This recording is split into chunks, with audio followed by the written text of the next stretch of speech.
about it. I don't place a whole lot of faith on that, but I haven't seen that.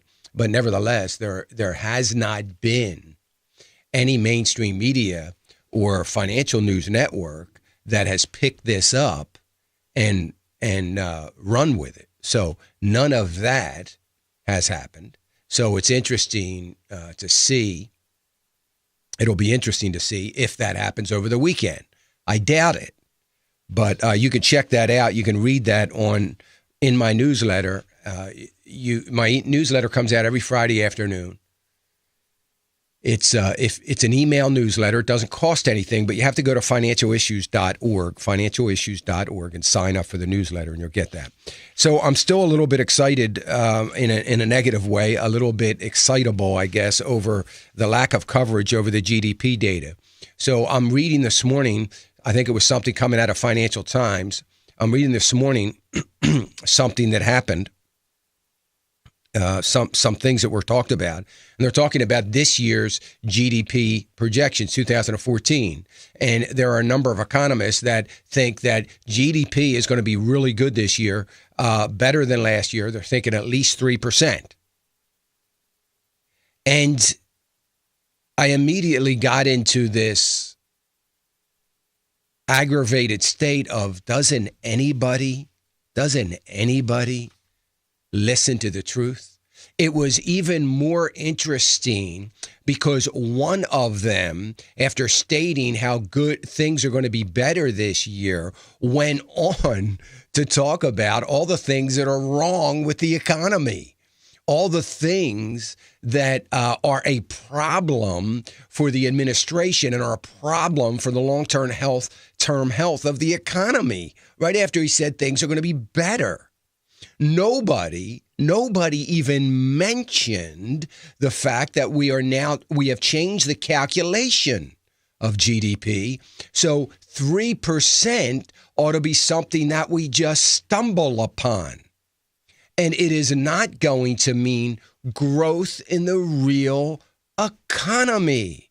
Listen, I may be the only one saying this, and I don't often say this, but let me say it anyway. I'm not wrong. And someday, if you can remember this, you'll look back and say, well, Dan was saying this back in early 2013.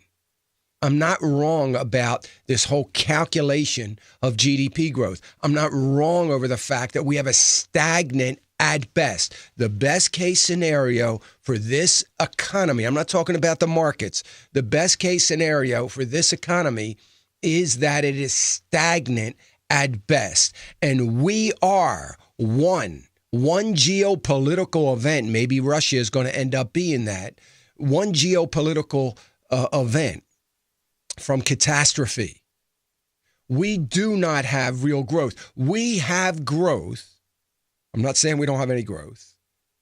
What I'm saying is that we don't have positive growth. And what I mean by that is, well, you would think any growth is positive, right? No, it is not.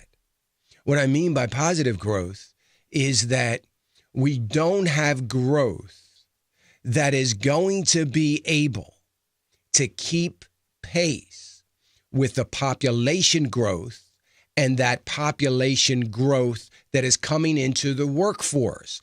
High school seniors graduating, looking to get into the workforce.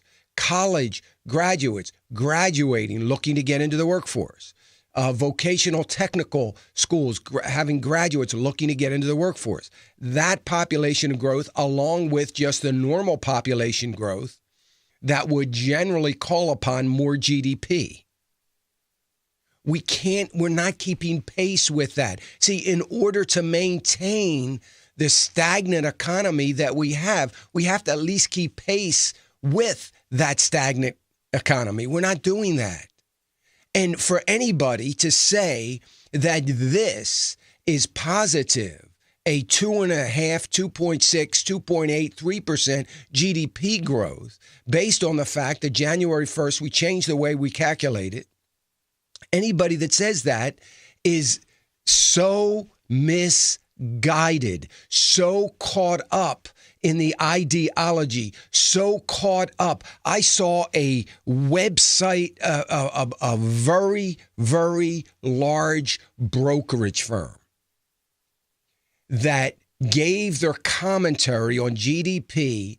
Not only didn't they mention any of that, they skipped the whole section where the majority of spending increase from consumers, which drove GDP higher, was from healthcare cost. They skipped it.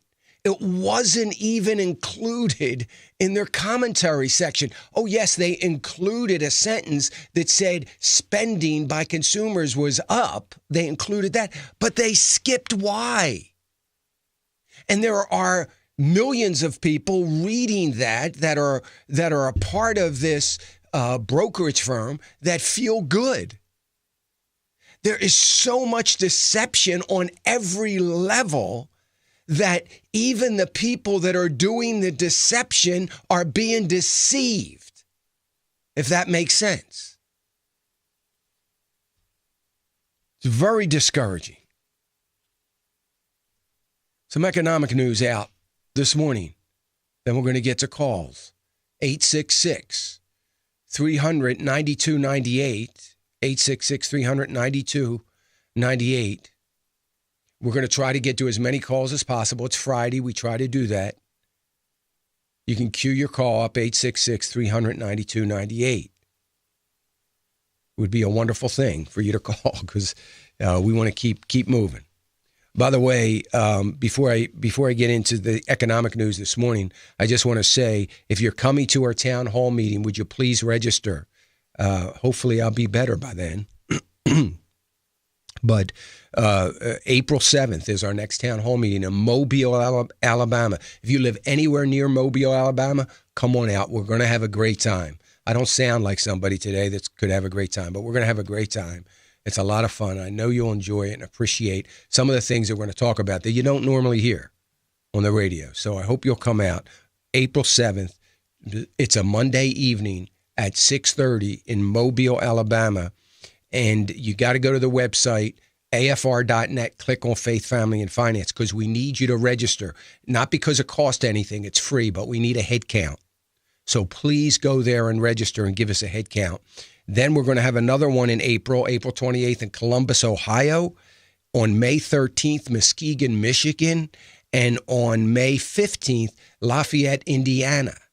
So come on out to those. If you live anywhere near those areas, I would love to meet as many of you as I possibly can, but you need to register. So please do that. Please register at financialissues.org. You can click on the Faith, Family, and Finance button at the bottom of the page, or you can go to afr.net, Faith, Family, and Finance. Register. I hope you'll do that, please. So savings rate ticked up 0.1% to 4.3%. And 4.3% is not a bad savings rate. I'd love to see 5%, but we'll take it. 4.3% ticked up 0.1%. Now, I'm not really sure how it ticked up because consumer spending up 0.3%. Now, again, I go back to those numbers yesterday. We know what the spending is on. The spending is on healthcare. That's why we're spending more. Income was up 0.3%. So usually to see the savings rate tick up, you need an income rate higher than a savings rate. And that is figured in, and that's part of the calculation to see the spending, to see the savings rate kick up. We're not seeing that. They're both the same, 0.3%. So it's a little odd. Inflation up 0.1%. So that's what we're getting right now, just out. So we'll see. I mean, I'm glad the savings rate is up. The income rate of 0.3%. That's really, remember, we have the income of the median family that goes back to 1973 when you factor in inflation. So we've got a long way to go. For income levels. Inflation ticking up. Speaking of inflation, one of the issues that's going on right now in Europe is in Spain. Spain's in enough trouble. They finally got out of a recession. Now they are dealing with deflation. goods and services falling, continue to fall in Spain. That's a huge problem for the Spanish economy because, people aren't buying anything. Nobody is spending anything. It's a huge problem, and that's going to continue. Unfortunately, I think that could continue while they try to get people don't have any money. And the unemployment rate is off the charts, particularly when you look at the unemployment of the youth. It is upwards around 35 to 40%. And so we're going to continue to see deflation, which is likely to push them back in to recession. So not good news coming out of Spain. The UK fourth quarter final reading on their GDP is at 0.7%, so just under 1%. So it's better than negative. So they're still seeing some growth in the UK. European stocks are gaining. There is some consumer confidence going on in Europe. It's important, this, folks, that we look at the global economies. Finally, ex-German Chancellor warning of overreaction. Helmut Schmidt, you may remember him, warned against overreaction to the Ukraine. He's basically saying, look, let Russia alone. Let Russia do what they want. Please don't impose any more sanctions on Russia. It's like the bully that continues to bully, and they're saying, oh, don't try to stand up to him because that's going to make him worse. That's what he's saying here. Make sure we don't stand up to Russia. It could only make things worse, and it's going to drive him into being more aggressive. And in fact, that's what he said. So crazy stuff going on geopolitical wise. That's all the things that I just mentioned are going to impact our economy. We're going to get right back. We're going to get to the phones right after this, 866-300-9298.